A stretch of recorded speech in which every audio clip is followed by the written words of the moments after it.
Et puis progressivement, il y a une idée Oui, qui naît dans votre esprit, à laquelle vous aviez déjà pensé voilà. quand il était petit, Ouais, et qui revient. Et je me dis, non mais là, il est tellement mal, hein.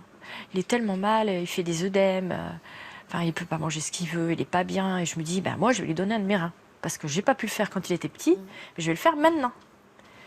Sauf que, quand j'y en parle, il veut pas. Qu'est-ce qui le fait changer d'avis alors? Alors ça, je ne sais pas trop. Je sais qu'il a dû parler avec ses sœurs. Et puis un jour, c'est ma fille Julie qui me dit, début 2016, « Oh, maman, tu sais, tu devrais reparler avec Rémi, parce qu'on en a parlé tous les deux. Et je pense que finalement, il serait peut-être prêt pour que tu donnes un terrain à Rome. » Alors, je suis contente, si vous saviez, je suis trop contente. Et du coup, le week-end suivant, quand il rentre, je lui dis, bah Rémi, alors, on peut parler de certaines choses, tout ça. Et il me dit, oui, mais maman, tu sais quand même, oui, je voudrais bien, mais ça me gêne, pour toi. Et moi, je lui dis, tu sais, si vraiment ça se fait, je veux bien que tu te dises que faut pas que tu te sentes redevable.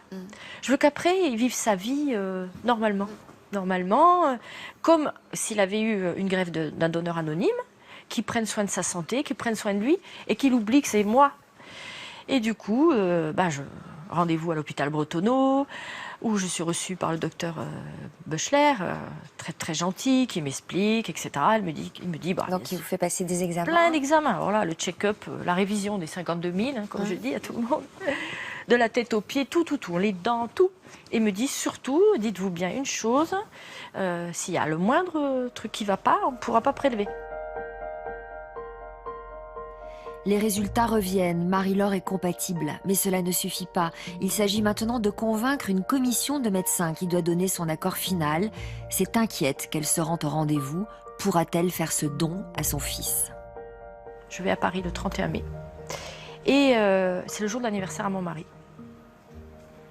Vous y voyez un signe? Je vois un signe. Je me dis, ça peut être que bon. Effectivement, je suis reçue par cette commission. Il y a 5 personnes, des médecins, des psychiatres.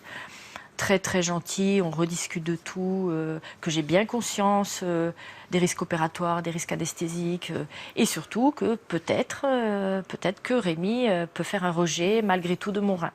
Et finalement, ils vous donnent le Et ils feu nous vert. disent, il n'y a pas de souci, ok, on y va. Et l'opération a eu lieu quand? Le 14 juin de cette année, voilà. L'opération se passe bien? Très bien. On va en reparler avec lui en détail de tout ça, de comment vous l'avez vécu, comment il l'a vécu lui. Quelles sont les conséquences pour vous? Est-ce que ça a changé quelque chose dans votre vie, sur le plan physique? Rien. J'ai mis quelques semaines à m'en remettre, c'est logique. Hein, Ouais. voilà, je me suis bien reposée. Et puis, rien du tout. Moi, Comment vous allez aujourd'hui? Très bien. Et sur le plan psychologique? Très bien. Moi, quand je vois mon fils comme il est, je suis enchantée. Je referai exactement la même chose. Exactement.